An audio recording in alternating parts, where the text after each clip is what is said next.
Good morning friend, তোমরা সবাই কেমন আছো? আশা করি সবাই ভালো আছো। আবার একটা নতুন ভিডিওর সাথে তোমাদের সবাইকে ওয়েলকাম। দেখতে থাকো, আশা করি তোমাদের ভালো লাগবে। তো দেখো, আমি ঘুম থেকে উঠে পড়েছি। তো তোমাদের মতো প্রতিদিনের মতো কাজবাজগুলো শুরু করে দিয়েছি। তো জানো তো, শরীরটা খুব একটা ভালো নেই, তবুও তো কী বলো তো, কাজবাজ তো করতেই হবে, সংসার বলে কথা। সেটা তো আর বরমশাই, মেন কথা হলো আমার বরমশাই অফিস যায়, ওর জন্য তো রান্নাবান্না করতে হবে। আর মা একা কতই বা পারবে বলো, মায়েরও তো বয়স হচ্ছে। এই জন্য চেষ্টা করি সকালে ওঠার, কিন্তু বাবু এত রাত্রিবেলা জ্বালাই, 10 মিনিট ঘুমায়, তারপরে আবার উঠে পড়ে, 10 মিনিট ঘুমায় আবার উঠে পড়ে। এরকম করলে বলো আমারও তো শরীর খারাপ হবে। আমার শরীরটাও খুব খারাপ হয়ে গেছে, ঠিক আছে, আগের থেকে। তোমরা তো দেখেই বুঝতে পারছো আমি আগে কেমন ছিলাম আর এখন কেমন আছি, ঠিক আছে। অনেকটা শরীর খারাপ হয়ে গেছে। সেই জন্য চেষ্টা করি একটু দেরি করেই ওঠার, কারণ রাতে যেহেতু ঘুম হয় না, ওই জন্য, ঠিক আছে। দেখো, ব্রাশ করে নিচ্ছি। আর ক্যামেরা দেওয়ারও কেউ নেই, আমি নিজেই ক্যামেরাটা কোথাও রেখে ভিডিওটা করি, ঠিক আছে। জানি না কেমন হয়, তো যেটুকু পারি চেষ্টা করি। একবারে তো ভালো হয় না কখনো, চেষ্টা করি ভালো করার, আস্তে আস্তে ঠিকই ভালো হবে। চলো ফ্রেশ হয়ে নিয়ে নিচে চলে যাব। মা ওদিকে রান্নাবান্না হয়তো শুরু করে দিয়েছে। মা রান্নাবান্না করতে শুরু করে দিয়েছে, আর আমি এদিকে জামাকাপড়গুলো নিয়ে চলে এসেছি। রোজ আমাদের এত জামাকাপড় হয় মেলতে, আমার নেই করে আধ ঘন্টা লেগে যায়, ঠিক আছে। সেগুলো মেলা শুরু করে দিয়েছি, এগুলো মেলছি। আর একাই বক করছি যে রোজ দেরি হয়ে যায়, কেমনই লাগে এত দেরি করে ঘুম থেকে উঠতে। তবুও কী করব বলো, কিছু করার নেই। আমি তো চেষ্টা করি ওঠার, কিন্তু যদি না পারি আমি কি করব বলো। ছেলেটা একটু বড় হয়ে গেলে ও যদি নিজে নিজে হাঁটাচলা করতে পারবে, যেদিন ভালোভাবে, তখন ও একাই চলে যেতে পারবে আমার কাছে, তখন আমি ঘুম থেকে উঠে পড়তে পারবো, কোনো সমস্যা হবে না। ও যেহেতু এখন পারে না, ওকে ঘুম পাড়িয়ে দিতে হয়, সেহেতু ওকে রেখে তো আমি কোথাও যেতে পারি না, ঠিক আছে। তবুও মাঝে সাঝে ওকে রেখেই চলে যেতে হয়, কারণ সব জায়গায় তো আর ওকে নেওয়া যায় না, ওই জন্য। দেখো জামাকাপড়গুলো মেলা হয়ে গেছে, এবার আমি নিচে চলে যাব। সেটা তোমাকে বলছিলাম, বক করছিলাম একাই, ঠিক আছে। আর খুব আওয়াজ হচ্ছিলো বলে, যেহেতু আমাদের এখানে রথ হচ্ছে, খুব আওয়াজ হচ্ছে, ওই জন্য ভয়েসটা দিয়ে দিলাম।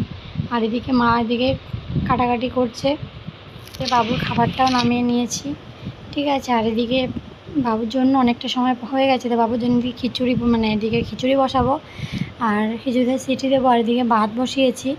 আর এদিকে দেখো আমার রান্নার জন্য জোগাড় করা কমপ্লিট হয়ে গেছে। এদিকে মোটর ডাল করছি, আজকে শনিবার যেহেতু, আজকে আলু ভাজা হবে, কাঁকরোল ভাজা হবে, আর এদিকে ডাল হবে, আর একটা সবজি হবে।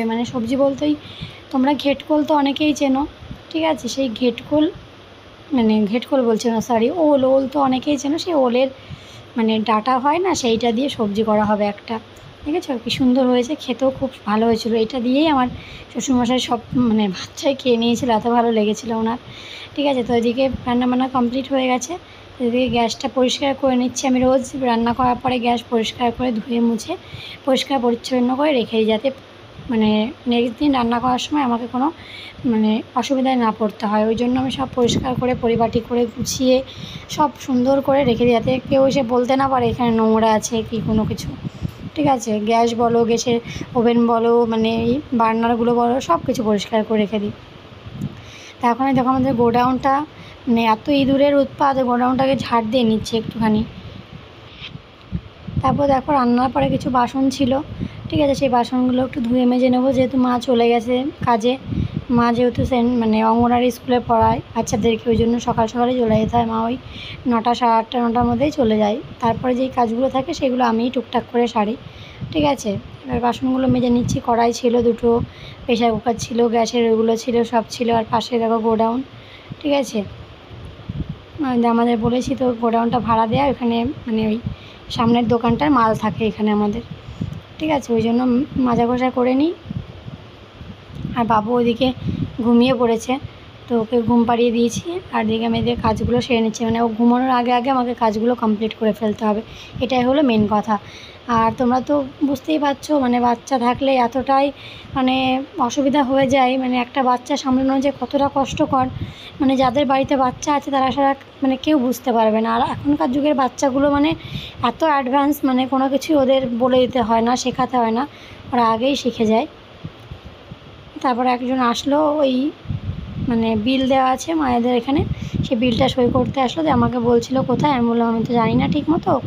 তারপর বললো যে মাকে ফোন করলো, তো মা বলে দিল। তারপরে দেখো আমি ওপরে চলে এসেছি ঘরটা মুছতে।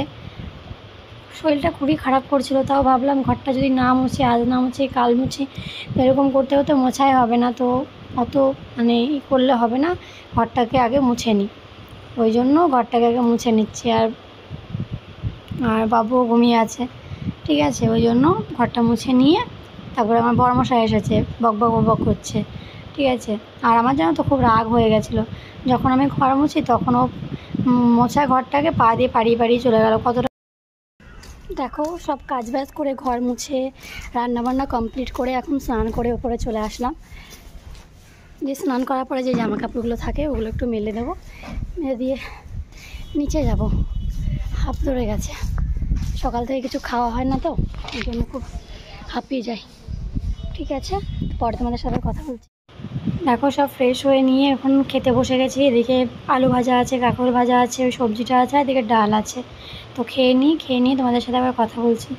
খাচ্ছে, আর ওইদিকে বাবু ঘুমিয়ে আছে এখনও। তো দেখছি খেতে খেতে যদি উঠে পড়ে তাহলে হয়েই গেল আমার খাওয়া। প্রায় দিনই আমি খাই আর উঠে পড়ে, ঠিক আছে, আর খাওয়া হয় না। আর একবার খাবার মাখিয়ে রেখে দিলে সেই খাবারটা আর খেতে ভালো লাগে না, জানো তো। এই জন্য খুব আস্তে আস্তে আমাকে খেতে হয়, আওয়াজ করলেই উঠে পড়বে, ঠিক আছে। এত মানে কান মানে আমি যদি একটুখানি জলের আওয়াজ করি তাতেও উঠে পড়ে, ঠিক আছে। তারপরে দেখো খাওয়া দাওয়া করে এখন মানে উপরে চলে এসেছি, মানে উপরে বলছি সরি, নিচে চলে এসেছি। একটা পার্সেল অর্ডার করা ছিল, বড়মশাই অর্ডার করেছিল, তো উনি এসেছে। তো উনি ফোন করলো, দিয়ে আমি একটু শুয়েছিলাম, দেন উনি ফোন করলো, তো নিচে চলে আসলাম। দেখো পার্পেল থেকে অর্ডার দেওয়া ছিল, কিছু কসমেটিক অর্ডার দিয়েছিলাম, সেইগুলোই চলে এসেছে। তো আমাকে বললো খরচা নিয়ে এসেছেন তো, আমি বললাম হ্যাঁ হ্যাঁ নিয়ে এসেছি। দেখো দেখো পার্সেলটা নিয়ে নেবো, দেখো পার্সেলটা রেখে দিয়েছে, ঠিক আছে। তো পার্সেলটা নিয়ে উপরে চলে আসলাম, দিয়ে তোমাদেরকে দেখাবো কী কী কেনা হয়েছে না হয়েছে, সবই তোমাদের সাথে শেয়ার করব। চলো ওপরে যাই। তারপরে এদিকে দেখো অনেক জামা কাপড় ছিল, মানে যেগুলো শুকিয়েছিল সেগুলো ভাঁজ করবো। বাবু ঘুম থেকে উঠে পড়েছে, তো খুব কাজ ছিল বলে একটু টিভিটা চালিয়ে দিয়েছি, ঠিক আছে। আবার টিভিটা দেখলেও একটুখানি শান্ত হয়ে যায়, দিয়ে আবার বন্ধ করে দিই। এবার জামা কাপড়গুলো সব ভাঁজ করে নিয়ে যেটা যেইখানে রাখতে হবে সেই জায়গাগুলো তো রেখে দিতে হবে, নাহলে বাবু সব এইগুলো আমার ভাঁজ করা জিনিসগুলো সব ফেলে দেবে, জানো তো। মানে এতটাই দুষ্টু, মাঝে মাঝে জানো তো দুষ্টুমিটাকেও খুব মানে ভালো মনে হয়, মিস করি যখন ও ঘুমিয়ে থাকে না। মানে একা একাই মনে হয় ছেলেটা এখন ঘুমিয়ে আছে, কেউ আর কথা বলছে না, কেউ দুষ্টুমি করছে না, মাঝে মাঝে খারাপ লাগে। আর মাঝে মাঝে মনে হয় যে এত বিরক্ত করে, ঠিক আছে, যদি একটু ঘুমাতেও ভালো লাগতো। সব কিছু মিলিয়ে জীবন, জানো তো, হাসি কান্না ভালো লাগা খারাপ লাগা সব নিয়েই চলতে হবে আমাদেরকে। আর দেখো ওর বাবা আর ওর ছেলের কাজ দেখো, বালতির মধ্যে ছেলেটাকে বসিয়ে দিয়েছে, দিয়ে গাড়ি গাড়ি খেলছে, আর টানছে আর নামাচ্ছে। আর এদিকে বড়মশাই বললো আমি পার্সেলটা ওপেন করি, তুমি একটু মানে দেখো কী কী অর্ডার দিয়েছিলাম। তো খুলছে পার্সেলটা, ঠিক আছে, তোমাদেরকে আমি দেখাচ্ছি কী কী নিয়েছে। এদিকে ফ্রি দিয়েছে এগুলো ছোটো ছোটোগুলো, আর যেগুলো বড়ো সেগুলো আমরা নিয়েছি। দুটো সানস্ক্রিন নিয়েছি, দুটো ফেস ওয়াশ নিয়েছি, দুটো মানে একটা ময়শ্চারাইজার, একটা নাইট ক্রিম নিয়েছি, ঠিক আছে। এই সবগুলো নেওয়া হয়েছে, সব আমি গুডভাইজেরই নিয়েছি। আমার গুডভাইজ খুব ভালো শ্যুট করে, ওই জন্য, ঠিক আছে। এই এতগুলো জিনিস নেওয়া হয়েছে, কিছু ফ্রি পেয়েছি আর কিছু কেনা হয়েছে। একটা অনিয়ন হেয়ার অয়েল নেওয়া হয়েছে, ঠিক আছে। তারপর দেখো বাবু এখন ঘুম থেকে উঠেছে, তোমার থেকে তো বললাম। এখন দেখো বালতির মধ্যে, আমি বললাম বাবু একটু বসো, তো দেখো দাঁড়িয়ে আছে বালতির মধ্যে। আমি যা বলবো তাই শোনে, বুঝতে পারে না হয়তো, তবু আমার সব কথা শোনে, জানো তো। জানি না বড় হয়ে কি হবে, বলতেও পারবো না, তবে এখন আমি যা বলি তাইও শোনে। আর দেখো বিকালটায় ছাদে এসেছিলাম, বিকালে আরও কিছু জামা কাপড় ছিল সেগুলো তুলতে, ঠিক আছে। তো তোলা হয়ে গেছে। আর বড়মশাই বললো রিঙ্কু কিছু খাবার দাবার হবে, আমি বললাম ঠিক আছে ম্যাগি করে দিই। আর দিকে বাবুর জন্য ওটস বসিয়ে দিয়েছি, তো দুজনের জন্য খাবার বানাচ্ছি। তো আমি ওর জন্য দিয়ে নতুন একটা কিছু বানাবো, তোমরা খেয়েছো কিনা জানি না। আমি চিজ দিয়ে ওর জন্য ম্যাগি বানিয়েছিলাম, তো খেয়ে বলেছে রিঙ্কু খুবই সুন্দর হয়েছে। যেহেতু শনিবার কোনো ডিম টিম দিতে পারবো না, ওই জন্য আমার ঘরে চিজ ছিল, চিজ দিয়ে আমি ওকে ম্যাগি বানিয়ে দিয়েছি, ঠিক আছে। তারপর তোমাদের মানে বলছিলাম যে এই গরমে আমি যে রান্নাটা করছি আমার কতটা কষ্ট হচ্ছে, ঠিক আছে। তারপর রাত্রেবেলা মানে সন্ধ্যাবেলার দিকে বড়মশাই আমার জন্য আইসক্রিম আনলো, এত টেস্টি ছিল আইসক্রিমটা, নামটা ভুলে গেছি। তারপরে মানে খাওয়া দাওয়া করে চলে এসেছি, আর হঠাৎ করে দেখি দুধ নিয়ে এসেছে আমাকে খাওয়ানোর জন্য, বলছে তুমি রোগা হয়ে গেছো, খাও। আর আমি দুধ একদমই পছন্দ করি না, জানো তো। আর রাতে ভাবলাম কিছু কাজ এগিয়ে রাখি, ওই জন্য জলগুলো ভরে রাখছিলাম, এত বোতল হয়েছে, অ্যাকোয়াগার্ডে জল ভরতে হবে। তারপর নিজে নিজে একটু নিজেকে আয়নায় দেখছিলাম, ঠিক আছে, নিজের তো দেখার সময়ই পাই না। তারপরে রাত হয়ে গেছে, বাবুকে ঘুম পাড়িয়ে দিয়েছি। তো এখানেই আমি আমার ব্লগটা শেষ করছি। আমার ব্লগটা যদি ভালো লাগে আমার পাশে থাকবে, আমার চ্যানেলটাকে সাবস্ক্রাইব করে দেবে নতুন নতুন ভিডিও দেখার জন্য। বাই।